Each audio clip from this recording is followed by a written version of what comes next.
이생규장전. 매월당 김시습. 송도 낙타교 옆에 이생이 살고 있었는데 나이는 18이었다. 풍운이 맑고 재주가 뛰어나 일찍부터 국학에 다녔는데 길을 가면서도 시를 읽었다. 선중리 귀족집에서는 최씨 처녀가 살고 있었는데 나이는 16쯤 되었다. 태도가 아리따고 수도 잘 놓았으며 시와 문장도 잘 지었다. 세상 사람들이 그들을 이렇게 칭찬하였다. 풍요로워라 이 총각.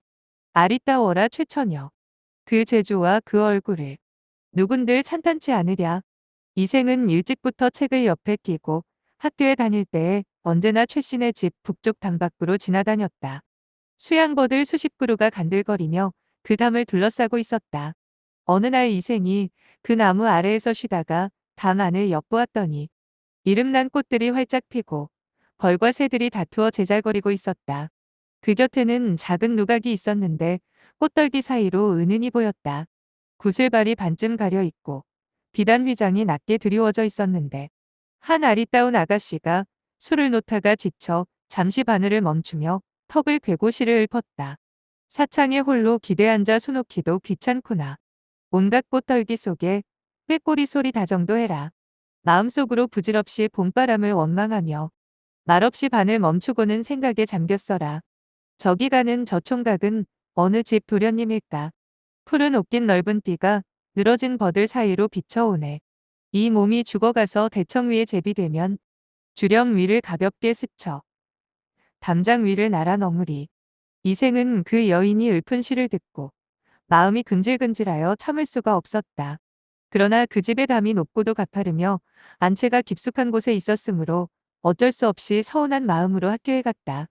그는 학교에서 돌아오는 길에 흰 종이 한 장에다 시 세수를 써서 기와 쪽에 매달아 담 안으로 던져 넣었다. 무산 12봉우리 첩첩이 쌓인 안개 속에 반쯤 드러난 봉우리가 붉고도 푸르구나.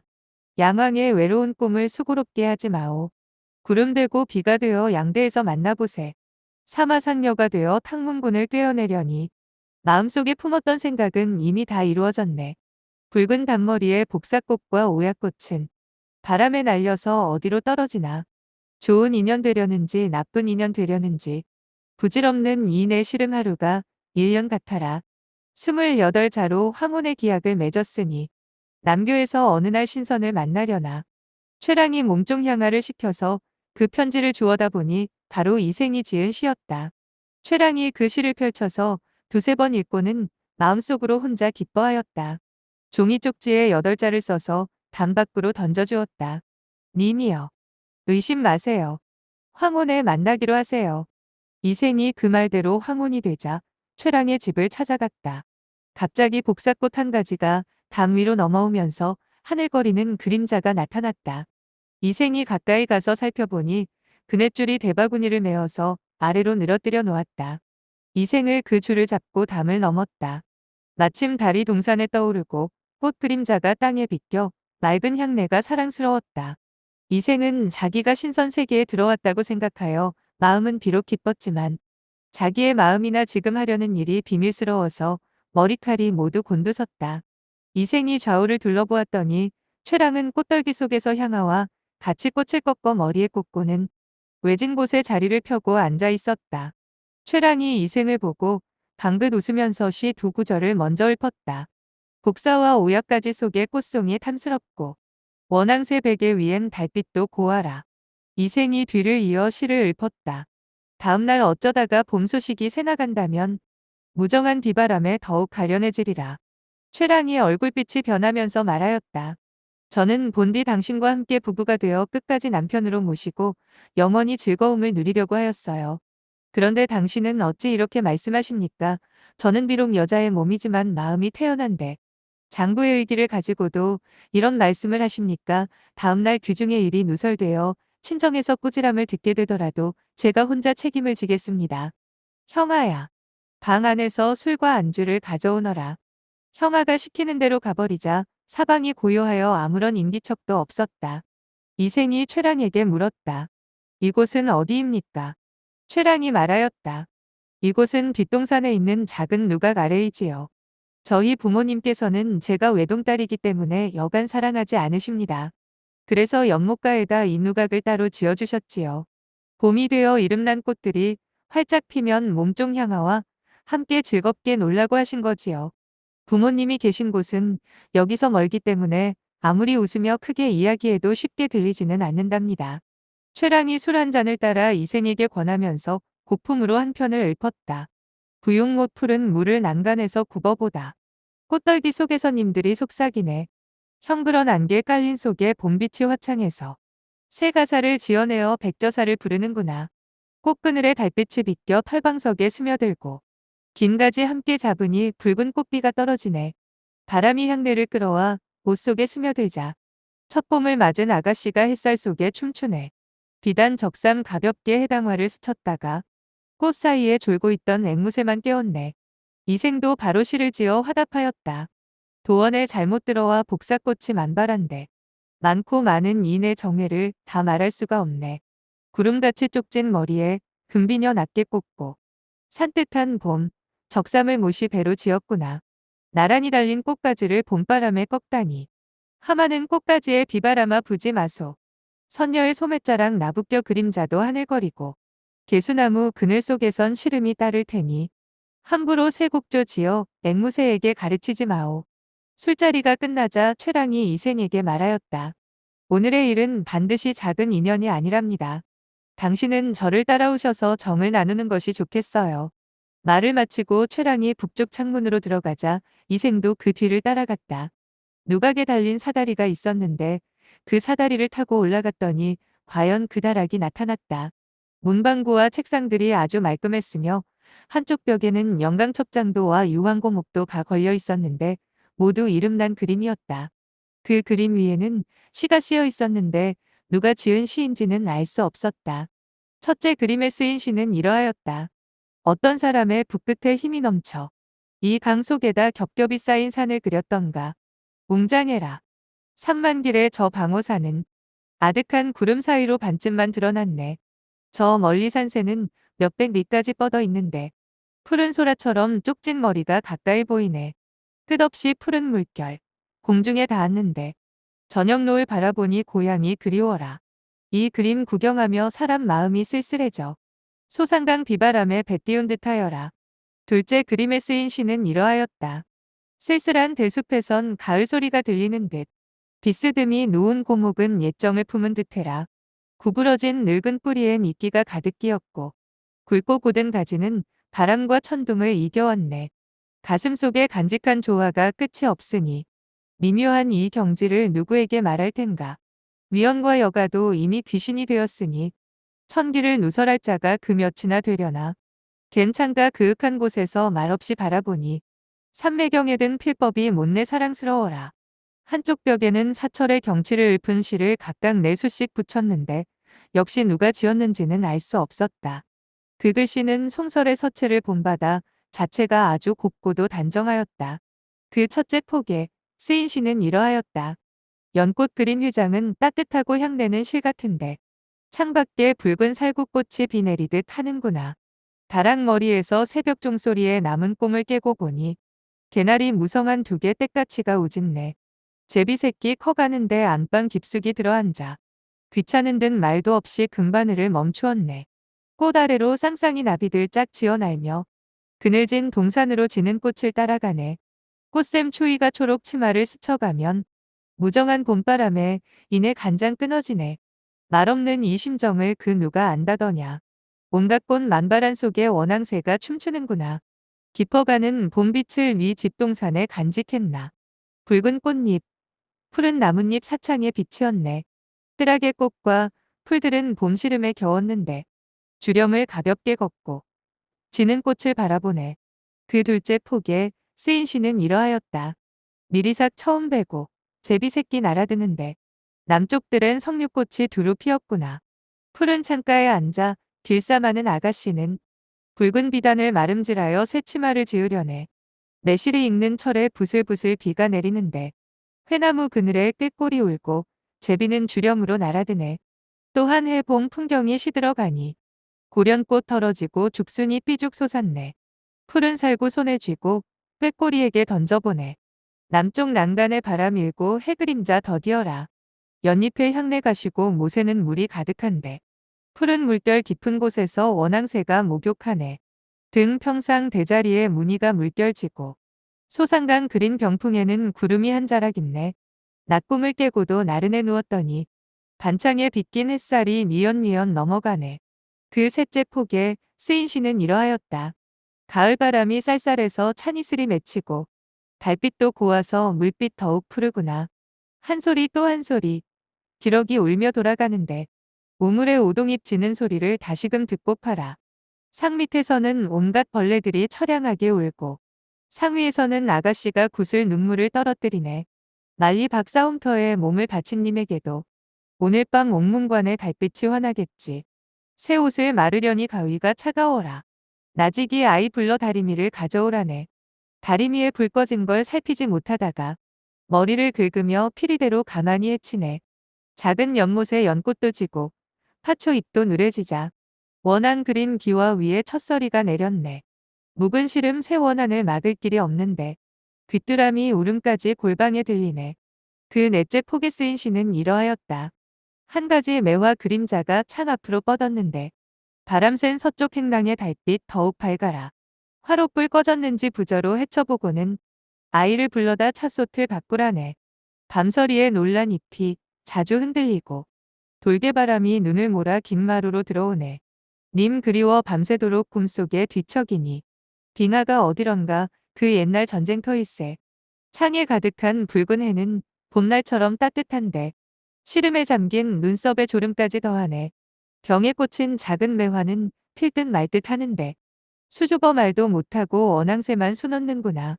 쌀쌀한 서리바람이 북쪽 숲을 스치는데 처량한 까마귀가 달을 보며 우는구나.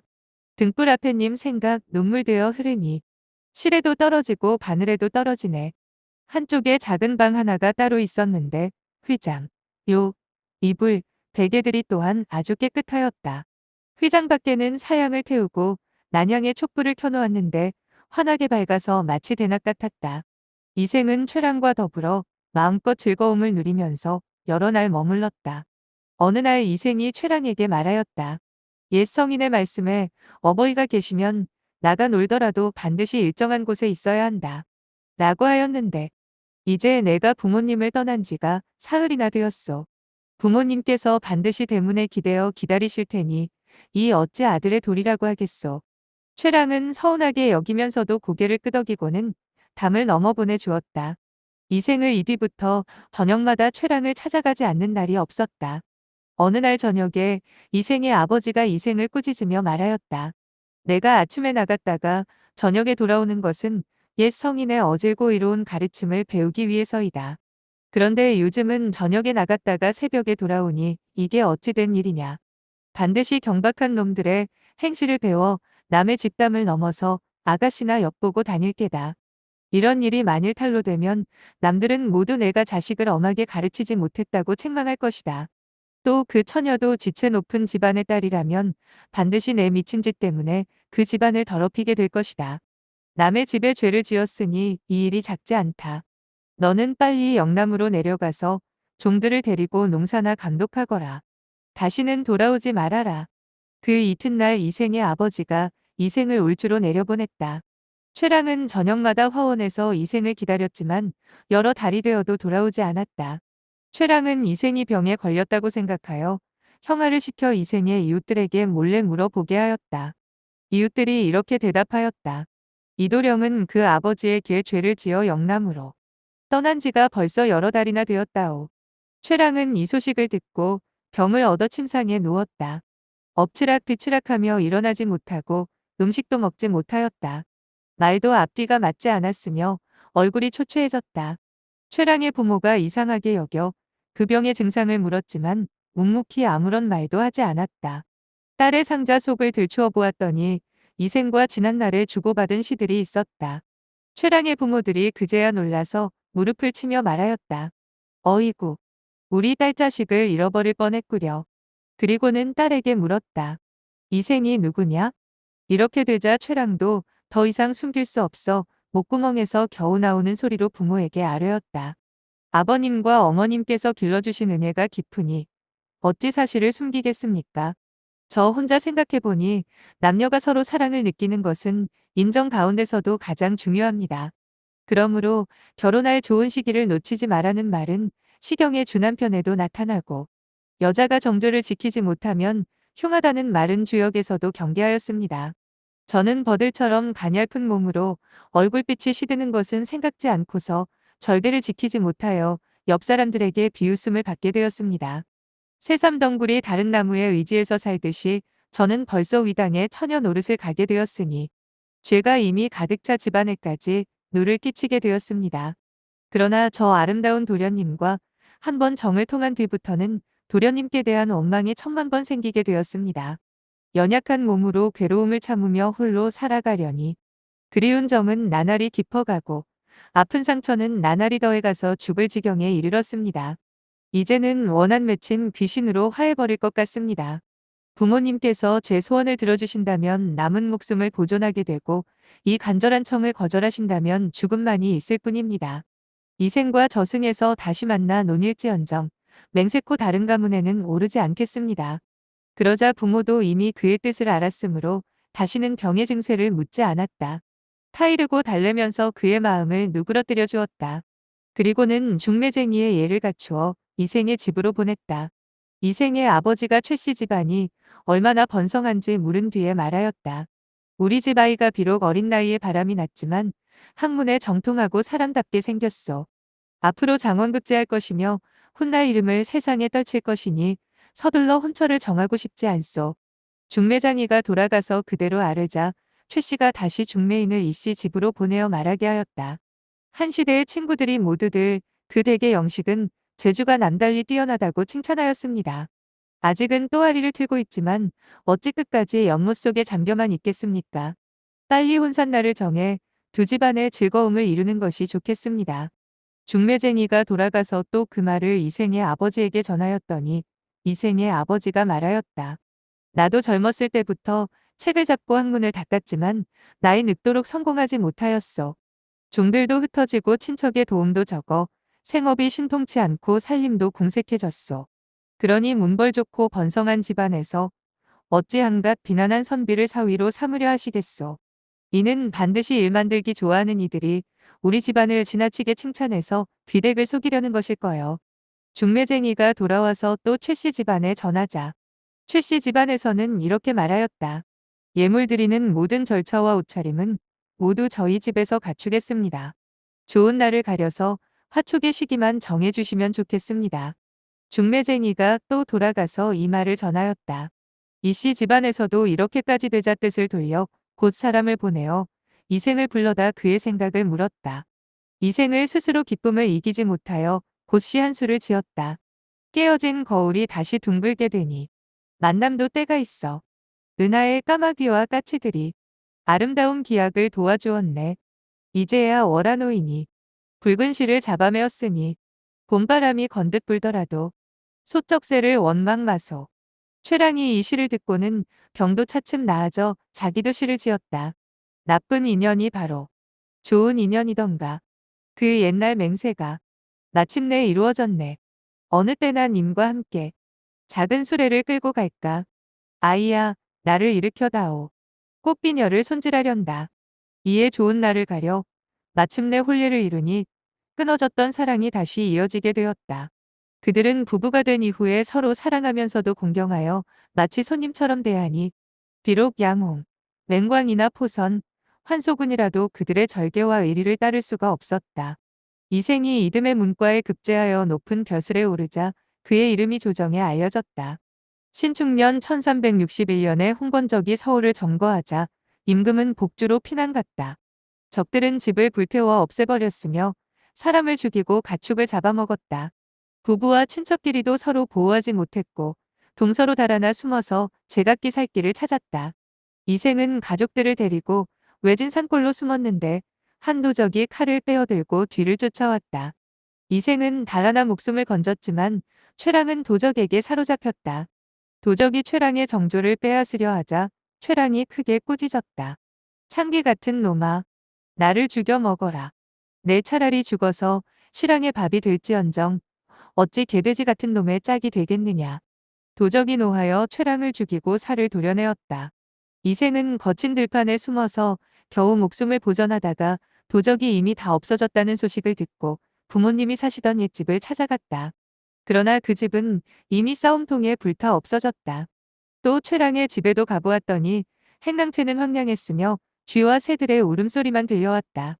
이생은 슬픔을 이기지 못하여 작은 누각으로 올라가서 눈물을 거두며 길게 한숨을 쉬었다. 날이 저물도록 우두커니 홀로 앉아 지나간 일들을 생각해보니 완연히 한바탕 꿈만 같았다. 이경쯤 되자 희미한 달빛이 들보를 비춰주는데 낭하에서 발자국 소리가 들려왔다. 그 소리는 멀리서부터 차츰 가까이 다가왔다. 이르고 보니 바로 최랑이었다. 이생은 그가 이미 죽은 것을 알고 있었지만 너무도 사랑하는 마음에 의심하지도 않고 물어보았다. 당신은 어디로 피난 가서 목숨을 보전하였소? 여인이 이생의 손을 잡고 한바탕 통곡하더니 이내 사정을 이야기하였다. 저는 본디 양가의 딸로서 어릴 때부터 가정의 교훈을 받아 순옥희와 바느질에 힘썼고 시서와 예법을 배웠어요. 그래서 규방의 법도만 알 뿐이지 그 밖의 일이야 어찌 알겠어요. 마침 당신이 붉은 살구꽃이 핀 담 안을 엿보았으므로 제가 푸른 바다의 구슬을 바친 거지요. 꽃 앞에서 한 번 웃고 평생의 가약을 맺었고 휘장 속에서 다시 만날 때에는 정이 100년을 넘쳤었지요. 여기까지 말하고 보니 슬프고도 부끄러워 견딜 수가 없군요. 장차 100년을 함께하자고 하였는데 뜻밖의 횡액을 만나 구렁에 넘어질 줄이야 어찌 알았겠어요. 늑대 같은 놈들에게 끝까지 정조를 잃지 않았지만 제 몸은 진흙탕에서 찢겨졌답니다. 천성이 저절로 그렇게 된 것이지 인정으로야 어찌 그럴 수 있었겠어요. 저는 당신과 외딴 산골에서 헤어진 뒤에 짝 잃은 새가 되었었지요. 집도 없어지고 부모님도 돌아가셨으니 피곤한 혼백을 의지할 곳도 없는 게 한스러웠답니다. 저리는 중요하고 목숨은 가벼우니 쇠잔한 몸뚱이 일망정 치욕을 면한 것을 다행스럽게 여겼지요. 그러나 마디마디 끊어진 제 마음을 그 누가 불쌍하게 여겨주겠어요. 한갓 애끓는 썩은 창자에만 맺혀 있을 뿐이지요. 해골은 들판에 내던져졌고 간과 쓸개는 땅바닥에 널려졌으니 가만히 옛날의 즐거움을 생각해보면 오늘의 슬픔을 위해 있었던 것 같군요. 이제 봄바람이 깊은 골짜기에 불어오기에 저도 이승으로 돌아왔지요. 복례산 12년에 약속이 얽혀 있고 3세의 향이 향그러우니 오랫동안 뵙지 못한 정을 이제 되살려서 옛날의 맹세를 저버리지 않겠어요. 당신이 지금도 그 맹세를 잊지 않으셨다면 저도 끝까지 잘 모시고 싶답니다. 당신도 허락하시겠지요. 이생이 기쁘고도 고마워하며 말하였다. 그게 애당초 내 소원이요. 그리고는 서로 정답게 심정을 털어놓았다. 재산을 얼마나 도적들에게 빼앗겼는지 이야기가 나오자 여인이 말하였다. 조금도 잃지 않고 어느 산 어느 골짜기에 묻어두었답니다. 이생이 또 물었다. 두 집 부모님의 해골을 어디에 모셨소? 여인이 말하였다. 어느 곳에다 그냥 버려두었지요. 정겨운 이야기를 끝낸 뒤에 잠자리를 같이 하였는데 지극한 즐거움이 예전과 같았다. 이튿날 여인이 이생과 함께 자기가 묻혀있던 곳을 찾아갔는데 과연 금과 은 몇 덩어리가 있었고 재물도 약간 있었다. 그들은 두 집 부모님의 해골을 거두고 금과 재물을 팔아 각각 오관산 기슭에 합장하였다. 나무를 세우고 제사를 드려 예절을 모두 다 마쳤다. 그 뒤에 이생도 또한 벼슬을 구하지 않고 최 씨와 함께 살게 되었다. 목숨을 구하려고 달아났던 종들도 또한 스스로 돌아왔다. 이생은 이때부터 인간 세상의 모든 일을 다 잊어버렸으며 아무리 친척이나 손님들의 기륭사가 있더라도 방문을 닫아 걸고 나가지 않았다. 언제나 최 씨와 더불어 시를 지어 주고받으며 금실 좋게 지내었다. 그럭저럭 몇 년이 지난 어느 날 저녁에 여인이 이생에게 말하였다. 3번이나 가약을 맺었지만 세상 일이 뜻대로 되지 않아 즐거움이 다하기도 전에 슬프게 헤어져야만 하겠어요. 여인이 목매어 울자 이생이 놀라면서 물었다. 어찌 이렇게 되었소? 여인이 대답하였다. 저승길은 피할 수가 없답니다. 하느님께서 저와 당신의 연분이 끊어지지 않았고 또 전생에 아무런 죄도 지지 않았다면서 이 몸을 환생시켜 당신과 잠시라도 시름을 풀게 해주었었지요. 그러나 제가 오랫동안 인간 세상에 머물면서 산 사람을 미혹시킬 수는 없답니다. 그리고는 몸종 향화를 시켜서 술을 올리게 하고는 옥루춘곡에 맞추어 노래 한 가락을 지어 부르며 이생에게 술을 권하였다. 칼과 창이 어우러져 싸움이 가득한 판에 옥 부서지고 꽃 떨어지니 원앙도 짝을 잃었네. 흩어진 해골을 그 누가 묻어주랴. 피에 젖어 떠도는 혼이 하소연할 곳도 없었네. 무산의 선녀가 고단히 한번 내려온 뒤에 깨어진 종이 거듭 갈라지니 마음 더욱 쓰랄려라. 이제 한번 작별하면 둘이 서로 아득해질 테니 하늘과 인간 세상 사이의 소식마저 막히리라. 노래를 한마디 부를 때마다 눈물이 자꾸 내려 거의 곡조를 이루지 못하였다. 이생도 또한 슬픔을 걷잡지 못하며 말하였다. 내 차라리 당신과 함께 황천으로 갈지언정 어찌 무료하게 홀로 여생을 보전하겠소. 지난번 난리를 겪고 난 뒤에 친척과 종들이 저마다 서로 흩어지고 돌아가신 부모님의 해골이 들판에 내버려져 있었는데 당신이 아니었다면 그 누가 장사를 지내드렸겠소. 옛사람 말씀에 어버이가 살아 계실 때에는 예로서 섬기고 돌아가신 뒤에는 예로서 장사 지내라 하셨는데 이런 일을 모두 당신이 감당해 주었소. 당신은 정말 천성이 효성스럽고 인정이 두터운 사람이요. 나는 당신에게 고맙기 그지없고 부끄러움을 견디지 못하겠소. 당신도 인간 세상에 더 오래 머물다가 100년 뒤에 나와 함께 티끌이 되었으면 좋겠구려. 여인이 말하였다. 당신의 목숨은 아직 남아있지만 저는 이미 귀신의 명부에 실려 있답니다. 그래서 더 오래 볼 수가 없지요. 제가 굳이 인간 세상을 그리워하며 미련을 가진다면 명부의 법도를 어기게 되니 저에게만 죄가 미치는 게 아니라 당신에게도 또한 누가 미치게 된답니다. 저의 유골이 어느 곳에 흩어져 있으니 만약 은혜를 베풀어 주시려면 그 유골이나 거두어 비바람을 맞지 않게 해주세요. 두 사람은 서로 바라보며 눈물만 줄줄 흘렸다. 낭군님, 부디 안녕히 계십시오. 말이 끝나자 차츰 사라지더니 마침내 자취가 없어졌다. 이생은 여인의 말대로 유골을 거두어 부모님의 무덤 곁에다 장사를 지내주었다. 장사를 지낸 뒤에는 이생도 또한 지나간 일들을 생각하다가 병을 얻어 몇 달 만에 세상을 떠났다. 이 이야기를 들은 사람들마다 가슴 아파 탄식하며 그들의 아름다운 절개를 사모하지 않는 사람이 없었다. 이상 매월당 김시습의 이생규장전을 마치겠습니다. 경청해 주셔서 감사합니다.